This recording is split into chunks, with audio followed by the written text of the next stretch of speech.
Hello, Lincoln County R3 parents. Want to take a look today at a tool that's becoming very useful in our school district, and that tool is called Canvas.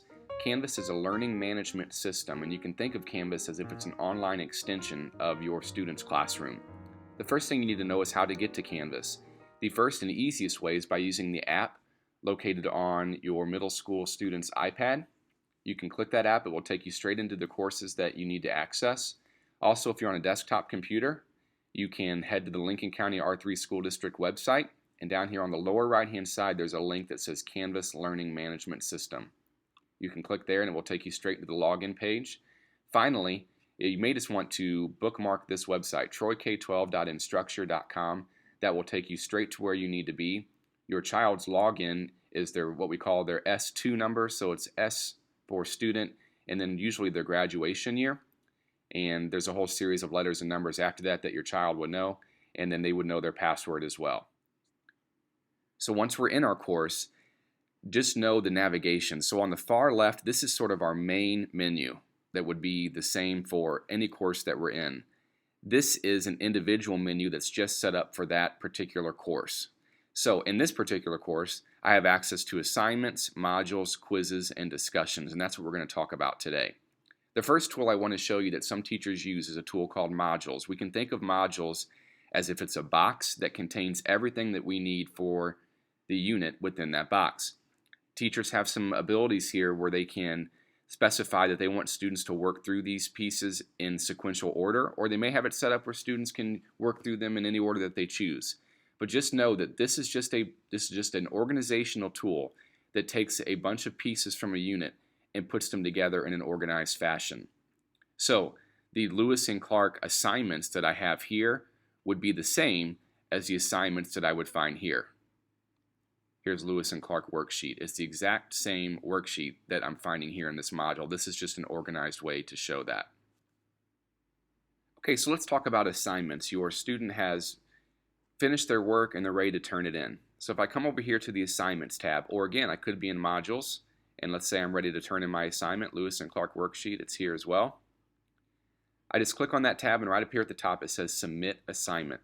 Now again, there's different ways that teachers may have their assignment set up in order to fit the needs of their class. But in this particular menu, I could upload something, so if a student made something in PowerPoint or a Microsoft Word document, I could upload that directly into Canvas. Maybe it's something that they created online and they're going to provide the URL, the website URL for their teacher to see. It's also possible that another tab could be here in which students can upload work directly from their Google Drive. They would click that tab, a list of all their documents in Google Drive would pop up, and they could submit directly from Google Drive. Up here I can see exactly when it's due, I can see how many points it's worth, and I can see what the teacher has set up for me that I can use to submit my work. Along with that, your child may have the task of completing a quiz at some point in Canvas. Again, over here on the left, here's the Quizzes tab. Pretty simple. Whatever quiz or quizzes that your child's teacher would like them to take will be listed here. They can just click that quiz. This is sort of a confirmation page. Are you ready to take the quiz? If the due date is specified, how many points, what questions, if there's a time limit or not, they can click Take the Quiz, and it will walk them through each question, whether it be multiple choice questions or fill in the blank, however the teacher has that quiz set up. The final feature I wanted to touch on today is a feature called Discussions. Now these are just discussion boards, and a lot of times teachers will use these to activate prior knowledge or engage students and get them thinking about the topic of the day. So I can find the discussion board here where it says Discussions. Could also be located in my modules if the teacher has set that up. I can go over and click whatever discussions my teacher would like me to work on that day. Sometimes I'll be able to see other students' responses immediately, or the teacher might have a function set up where students can't see other responses until they make their first response. So I can just read their directions. Typically the teacher will put them right here. I can hit reply and prepare my discussions. And then I can add my comments here. I can again kind of change my font and do some of those basic things that we're all used to. I'll then hit post reply and I can see my response. I could also see other students' responses and maybe even reply to them.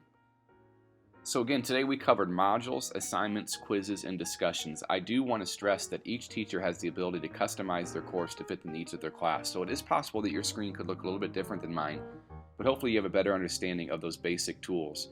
and how they can influence your child's learning.